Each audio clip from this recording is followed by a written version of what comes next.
YouTube app पर घंटी बजाओ, हर खबर की अपडेट पाओ।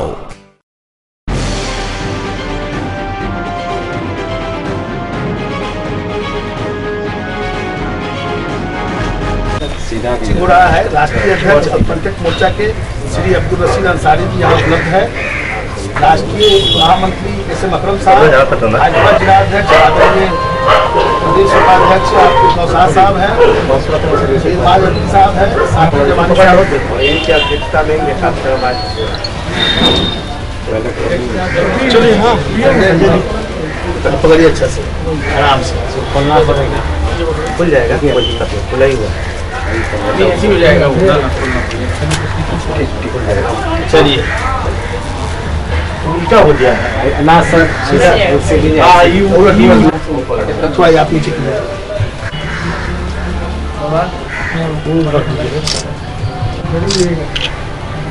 सब थोड़ा इधर ले जाएंगे, निकल जाओ सर। हो रहा है। राष्ट्रीय अध्यक्ष अल्पसंख्यक मोर्चा के श्री अब्दुल रशीद अंसारी जी यहाँ उपलब्ध है। राष्ट्रीय महामंत्री एस एम अकरम साहब, भाजपा जिला अध्यक्ष आदरणीय प्रदेश उपाध्यक्ष आपके नौशाद साहब हैं, सैयद माजपी साहब है, साथी जवानी साहब, और इन्हीं की अध्यक्षता में ये कार्यक्रम आज हो रहा है। चलिए हाँ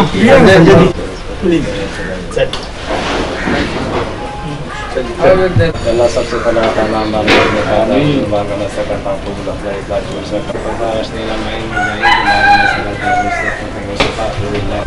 बिहार चुनाव को लेकर के 3 दिवसीय यात्रा पे हमारे राष्ट्रीय अध्यक्ष जनाब अब्दुल रशीद अंसारी साहब, राष्ट्रीय महामंत्री जनाब एस एम अकरम साहब, राष्ट्रीय महामंत्री अब्दुल रहमान साहब और हमारे प्रदेश के अर्दिल अजीज अध्यक्ष जनाब तुफैल कादरी साहब, प्रदेश के महामंत्री साकिब रहमानी साहब, प्रदेश के महामंत्री नौशाद आलम साहब और सीवान जिला के आदरणीय जिला अध्यक्ष श्री संजय पांडे जी और सीवान जिला के अल्पसंख्यक मोर्चा के जिला अध्यक्ष सरजाद सिद्दीकी साहब की अध्यक्षता में ये कार्यक्रम हो रहा है। ये सीवान विधानसभा के 8 में कार्यक्रम है। कार्यकर्ताओं से मिलेंगे हमारे राष्ट्रीय अध्यक्ष जी, और आज सीवान के सबसे धार्मिक स्थल 11वीं मस्जिद के पास उनके मखदूम साहब के मजार पे चादरपोशी की शुरुआत करके कार्यक्रम का आगाज किया गया है। माननीय प्रधानमंत्री हम लोगों के मसीहा भाई श्री नरेंद्र मोदी जी के जन्मदिन के लिए हम लोग उनकी लंबी आयु के लिए और भारत की तरक्की के लिए और कोरोना वायरस महामारी के खात्मे के लिए हमारे राष्ट्रीय अध्यक्ष की अध्यक्षता में और सीवान जिला के भाजपा के अध्यक्ष श्री संजय पांडे जी की अध्यक्षता में ये कार्यक्रम हम लोगों ने चादरपोशी का किया है। अब हमारे प्रदेश राष्ट्रीय अध्यक्ष जी प्रेस को संबोधित। भारतीय जनता पार्टी कार्यकर्ता अपने हरदिल अजीज राष्ट्रीय नेता देश के प्रधानमंत्री माननीय नरेंद्र भाई मोदी जी के जन्मदिन अनेकों कार्यक्रम कर रहे हैं। उसी का हिस्सा आज सीवान में इस कार्यक्रम से हमने शुरू किया है। दुनिया भर में उनके नेताओं के जन्मदिन तो जरूर मनाए जाते हैं, मगर सिर्फ इस तरह से उनको फूल माला पहना दी, केक काट दिया, रुपये दे दिया। हमारे देश की खुशनसीबी भी है कि आज हमें एक ऐसा नेता का मार्गदर्शन मिला है कि जिसने अपनी सादगी की एक नई मिसाल देशवासियों के सामने पेश की है। उन्होंने अपना जन्मदिन कभी सरहदी इलाकों में फौजी भाइयों के साथ और कभी किसी गांव में इस तरह से मनाया है कि बस वहाँ जाके सेवा की है। उन्होंने और कोई इच्छा नहीं की। आज जब 70 साल की उम्र 70वां जन्मदिन उनका हो रहा है, उस जन्मदिन को पार्टी के कार्यकर्ताओं ने जिस तरह पिछले 6 साल से हम लोग करते आ रहे हैं, इस बार भी उस जन्मदिन को सेवा सप्ताह के तौर पर मनाने का फैसला किया।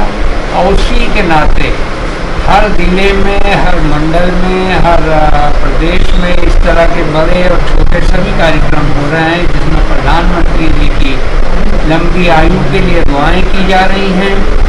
साथ में जो उनका पैगाम है देश को तरक्की देने का, आत्मनिर्भर भारत के माध्यम से पूरे देश को आगे बढ़ाने का, विशेषकर पूरब के राज्य जो पिछड़े हुए थे उन सब की तरक्की का, अभी आपने 2 रोज पहले ही देखा माननीय प्रधानमंत्री जी ने 900 करोड़ से ज़्यादा के प्रोजेक्ट बिहार के लिए शुरू किए हैं।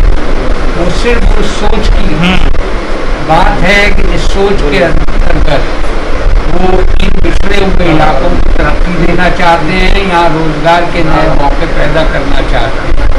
आपने उनके भाषण में भी सुना होगा कि जहाँ जहाँ तरक्की के काम हो रहे हैं उसमें बिहार का एक हिस्सा है। यहाँ के चाहे इंजीनियरों के माध्यम से हो, चाहे यहाँ के लेबर के माध्यम से हो, टेक्नीशियंस के माध्यम से हो, हर जगह बिहार के लोग इस डेवलपमेंट का हिस्सा हैं। मगर खुद उनके घर, उनके प्रदेश में विकास के काम इतने ज़्यादा नहीं हुए जितने होने चाहिए थे। अब पिछले 60 साल का जो गढ़ा है उसको आज हम भर रहे हैं पिछले 6 सालों से।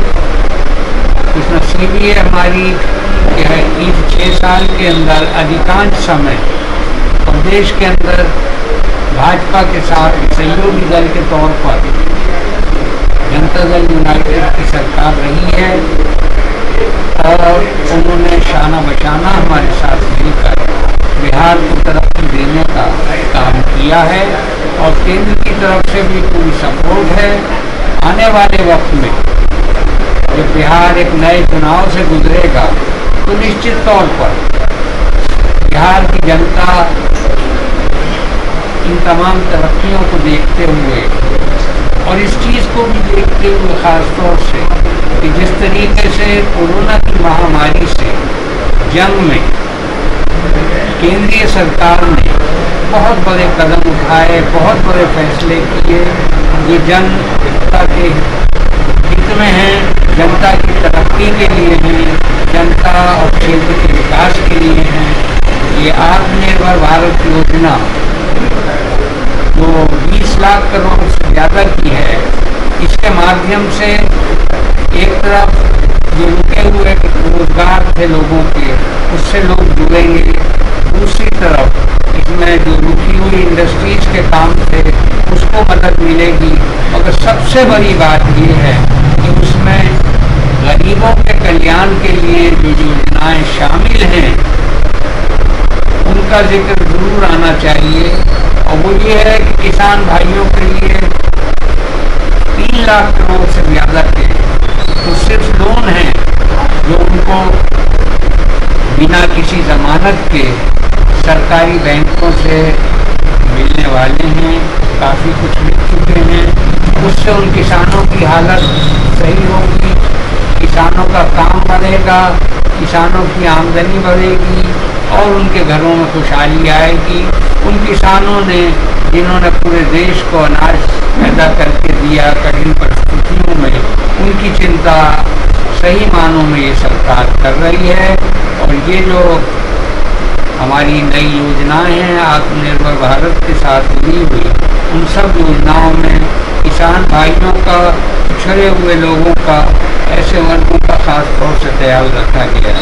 आप देखिए कि बिहार के अंदर ही अगर उसको देखें हम तो किसान के साथ साथ जुड़ा हुआ मवेशी पालन है, उसके लिए भी सरकार ने इस योजना में एक हिस्सा रखा। मछली पालन है, उसके लिए भी एक हिस्सा रखा।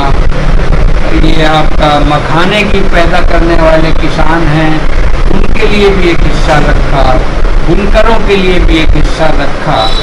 एक एक करके आप देखेंगे तो सबसे जो पिछड़ा वर्ग है उसके लिए सबसे ज़्यादा योजनाएं, सबसे ज़्यादा फंड हैं।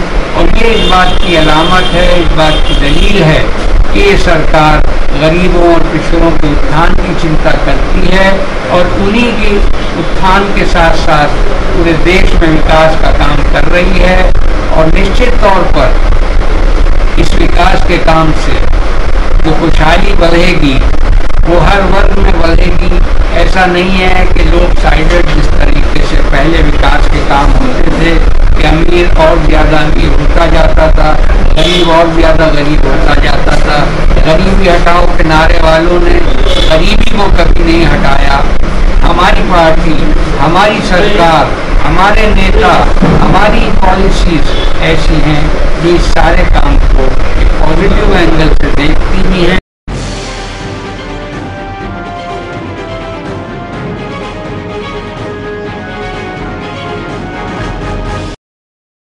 YouTube ऐप पर घंटी बजाओ, हर खबर की अपडेट पाओ।